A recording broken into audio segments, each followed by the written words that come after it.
Teymur Ateşli Azərbaycan siyasi mühacirətinin 2-ci Dünya müharibəsindən sonraki dalğasının tanınmış nümayəndələrindəndir. Özünün sağlığında Hürriyyət qəzetində dərc olunmuş müxtəsər tərcümeyi halından məlum olur ki, Rus işğalına qarşı milli müqavimət hərəkatının fəal iştirakçılarından olan atasını ələ keçirə bilməyən bolşevik rejimi, anası sonapərvəri hamilə vəziyyətdə 2 oğlu ilə birlikdə Bakının Bayıl həbsxanasına atmış, ailənin 3-cü övladı Teymur 1923-cü il iyunun 15-də burada dünyaya gəlmişdir. Bir qədər sonra atası Sibirə sürgün edilən, anası isə həbsdə qalan Teymurun uşaqlığı səfalət içində keçir. O, orta məktəbi bitirərək Azərbaycan Dövlət Universitetinin Xarici Dillər Fakültəsinin Alman dili şöbəsinə daxil olur. Fəqət 1942-ci ilin mayında 2-ci kurs tələbəsi ikən hərbi xidmətə çağırılaraq Polşanın Sovet işğalı altında olan ərazisinə göndərilir. Burada məşəqqətli həyat sürən Teymur 1942-ci ilin iyununda Almanların Sovet qoşunları üzərinə qəfil hücumu zamanı 2 Rus siyasi komissarını öldürərək öncədən anlaşdığı 20 dostu ilə bərabər xidmət etdiyi hərbi hissədən qaçır.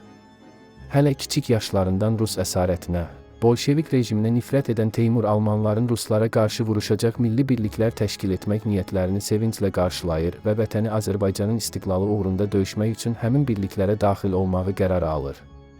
Teymurun bu qərarını məmnunluqla qarşılayan Alman komandanlığı onu xüsusi proqram üzrə hərbi təlim keçmək üçün Berlin Zabitlər Məktəbinə göndərir.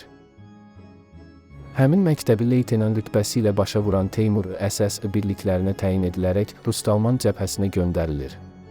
Bir sıra hərbi əməliyyatlarda iştirak edən gənc zabit baş leytenant rütbəsinə qədər yüksəlir. Alman ordusu tərkibində Stalingrad cəbhəsində 95 gün döyüşərək bu dəfə Ruslara əsir düşür.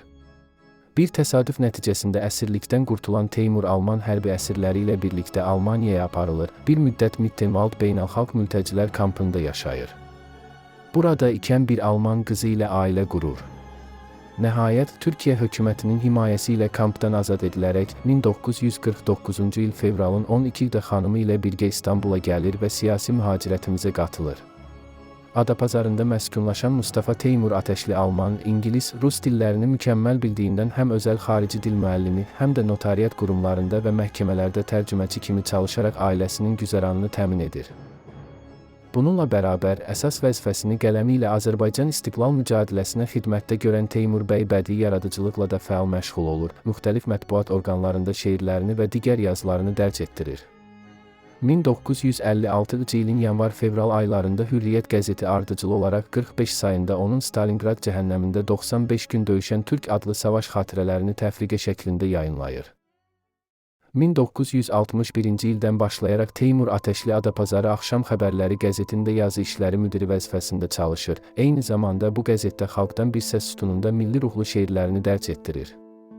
Qəlbi daim vətən həsrəti və məhəbbəti ilə döyünən şair 1976-cı il noyabrın 3-də çərşənbə günü saat 16:00-da iş başında ikən ürək çatışmazlığından vəfat etmiş və Adapazarında dəfn olunmuşdur.